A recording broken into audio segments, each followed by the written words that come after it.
Write the vision and make it plain on tablets, that he may run who reads it. Habakkuk 2 and 2. Make it plain that he may run who reads it. God didn't say make it fancy. He didn't say make it complicated. He said make it plain, because clarity produces speed. If you've been stuck, second guessing yourself, overwhelmed by too many options, stay with me here, because I think this one is going to hit different. Welcome back to another Mindset Method. This is just a space where I come to share a few words that I hope help impact you on your journey through fitness or your journey through life. I'm Coach Dan, and today we're talking about something that I believe is the missing ingredient for most people on their journey. And that's not discipline, that's not motivation, or even consistency. It's clarity. Because here's what I've learned from coaching people through transformation. You don't necessarily have a speed problem. Most people have a clarity problem. And the moment you get clear on your next move, everything else accelerates. And so I got 3 points that I want to share with you today from Habakkuk 2 and 2 and from 1 Corinthians 9:26 that I think are going to show us exactly why clarity produces speed. Point number 1 says write it down and make it plain. Vague vision produces vague results. Before we get into this verse, I want to give you a little context so that you kind of understand the weight of this moment here in Habakkuk 2 and 2. So Habakkuk was a prophet, and unlike other prophets in scripture, he didn't just deliver messages to the people. Habakkuk had a direct and raw conversation with God. He was very honest with his conversation with God, right? He asked questions like, why does it look like evil is winning? Why does it feel like nothing is changing? And that may sound familiar to some of us, because right in the middle of that tension, that place of uncertainty and waiting, God responds. And the very first thing he tells Habakkuk is to write it down and make it plain, right? Not after the breakthrough, not after the confusion has cleared, right in the middle of it.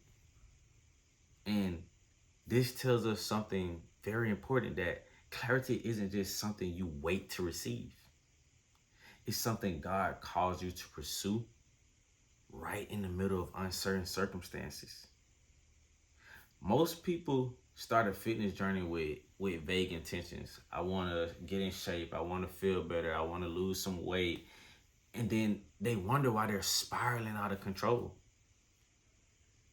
Compare that to someone who says, I want to lose 20 pounds in 16 weeks by training 4 days a week and eliminating processed sugar. That's a clear goal, a clear set plan. That person has a direction. That person can run because that person has clarity to see exactly where that person is going. The same applies to your life and your spiritual walk. If your vision for your future is just some abstract thing floating around in your head, it's not yet a vision. It's just a wish that you have. A vision is something clear, something that you make plain. God told Habakkuk to make it plain so that the runner could run. You cannot run towards something that you cannot see clearly. God has already put in us the ability to be runners. But we can't run if we don't have clarity of where we're going. I got a challenge for you. This week I want you to write down your vision. Write it down. Make it plain. Short, it could be short, 1 page, 1 paragraph, but a clear vision on how it is that you see yourself physically. How is it that you see yourself? How does that person that you see in the future, that vision that you have of yourself, how does that person think? How is that person's spiritual life, right? What does that transformed version of you actually look like? Write it down. Make it plain. Point number 2, don't run aimlessly. See, effort without clarity is just exhaustion. Paul here in First Corinthians, 9:26 says, I do not run like someone running aimlessly. I do not fight like a boxer beating the air. So Paul is writing to a church in Corinth, right? And Corinth was a city that was very famous for it's like these athletic competitions. So it's something similar to like the Olympics that we have today. Corinth was popular for hosting those events. And so when Paul was writing this, he knew that his audience was very familiar with the terminology that he was using, right? They had seen elite athletic competitions. And so they understood the difference between discipline, intentional movement, and someone who's just kind of going through the motions, right? And Paul here is essentially saying, I train like an athlete who knows what he's doing. He knows what he's running toward. Every step is intentional. Every punch has a target, right? Then he flips this on the opposite side and said, and compares it to someone that's running aimlessly, a boxer beating the air, all effort but no impact, throwing punches but they're not targeted at anything. You're using energy, but the energy isn't channeled towards a outcome, a set goal. And this may too sound familiar to us because this is the person who has tried every program, every diet, every challenge. But because they have no clear vision anchoring their effort, nothing compounds, nothing builds. They just keep starting over and over and over, throwing out so much energy, but not making any real impact. A scattered training approach, hopping between programs, skipping rest days, and chasing all the trends, these things produce scattered results. You have to be intentional in your approach. One program won't work for you if you don't actually be intentional about giving your all to that program. When you're jumping from program to program, you can't see the results from that program because you didn't fully complete what the transformation period, right? Decision fatigue is a real thing. When you're overwhelmed by too many options, your brain naturally defaults to inaction, right? Clarity eliminates that for you. Not because the other things in your life aren't necessarily valuable, but because you know what your next move is. So you stop debating and you start moving, right? When you're unclear on your purpose, every opportunity looks equally important. Every distraction disguises itself as a calling, but when you've written the vision and made it plain before God, you develop discernment, right? You know what to say yes to and what to let pass. You have clarity. And clarity doesn't just produce speed, it produces the right kind of speed. It is directed and purposeful speed. Then point number 3, clarity is an act of faith. Writing the vision before you see the results, that takes trust. Here's the part that nobody talks about. Habakkuk didn't write that vision because he already saw it come to pass. He wrote it right in the middle of his uncertainty. He wrote it in the middle of a struggling nation, in the middle of his own questioning himself and the doubts that he had. God told him right in the middle of confusion, right in the middle of doubt, to write it down and make it plain. But then God added something very powerful right on the other side of this key verse. He says, though it linger, wait for it.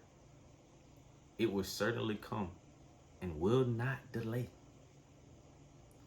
In other words, this vision has a timing, and writing it down is how you stay anchored while you wait for it. That's faith. Getting clarity on where you're going before you see it, that is faith. And it takes courage to do this. This is one of the most courageous things that you can do, to have faith in an outcome, to write that outcome down and unashamedly wait for that outcome to come with nothing but faith. Committing to a 16-week transformation plan on week 1 when your body hasn't had any change, right? When the scale hasn't moved, when nobody can see your results yet, that's faith. That's writing it down and running anyways. Setting your intention and not focusing on what you cannot control. What you can control is your vision. What you can control is what you focus on. Deciding who you're becoming before you feel that person yet, speaking it, writing it, planning for it. That's renewing your mind before the evidence catches up. This is just what we talked about last week in Romans 12 too. It's the internal work that always precedes the external work. The unseen produces the seen. It's important to understand that God already has a plan for us. Jeremiah 29:11 reminds us of this. He says, I know the plans I have for you. Plans to prosper you. When you get clarity in prayer, when you get clarity in the word and in your quiet time, you're not creating the vision. You're just discovering it, right? You're aligning yourself with what God already sees for your life. And once you get aligned with that, you don't just move fast, you move with confidence. Because there is an inheritance for the people of God, right? It is in his will. It has been willed to us. It belongs to us. But we must access it, right? There is a access code to the abundance that is already given to us, and that is faith in God.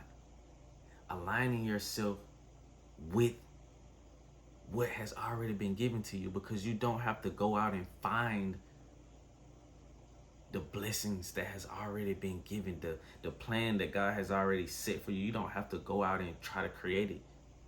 You just have to discover it, because it has already been given to you. So let me bring this back. Let's bring it back home, right? Habakkuk was in the middle of chaos when God told him to write the vision. Paul was in the middle of his ministry, pressing toward the finish line that only he could see. And both of them move with clarity, with intention, and with speed. And that same invitation is yours today. If you've been stuck, you don't need more motivation, you need clarity. If you've been second guessing yourself, you don't need more options, you need more vision, and you need to make it plain. If you've been overwhelmed, you don't need to do more. You need to get clear on your next move and just move.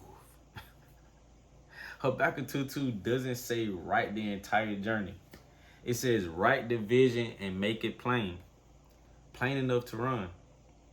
And Paul here in 1 Corinthians 9:26 shows us what it looks like on the other side of clarity. A man who runs with intention, who fights with purpose, and who doesn't waste a single rep. That's available to you.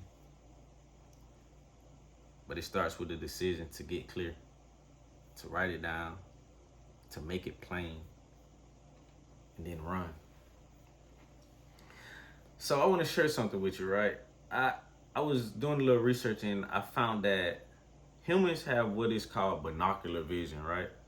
So we have forward-facing eyes because we are designed for depth and perception rather than wide surveillance. So prey, right? Animals that are being preyed on, they have eyes that are on the side of their head so that they have a wider surveillance, so that they have 360 vision.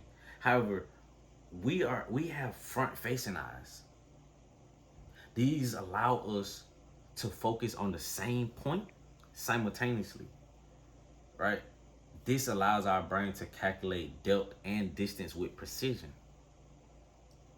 So essentially, God didn't give us panoramic awareness, right? He gave us precision and depth, which was suited for our call and our purpose here. We must have precision. We must have depth and clarity so that we may run the race that has been set forth in front of us. Before you go, I want you to answer this question in the comments. What's one area of your life that you need more clarity in? Is it in fitness? Is it in your mindset or your purpose? I want you to drop that down below in the comments and let's talk about it, because this community is built for this kind of conversation. This is for the like-minded, for the people that want to grow and that want to grow better together, because we understand the power of community. We understand that we're better together. We're the body of Christ and no part operates without the other. We're all made in the image of God, but none of us hold the full capacity of God. God put an aspect of himself in each and every one of us, and we must collaborate and work together so that we may all reach our peak potential. This video added value to you on your journey. I want you to share it with someone who's been stuck, someone that you may feel needs to hear this at this time. If you haven't subscribed, I want you to subscribe. I drop a video here every week. I'm Coach Dan, and remember, your mindset is your greatest asset. I'll see y'all next week.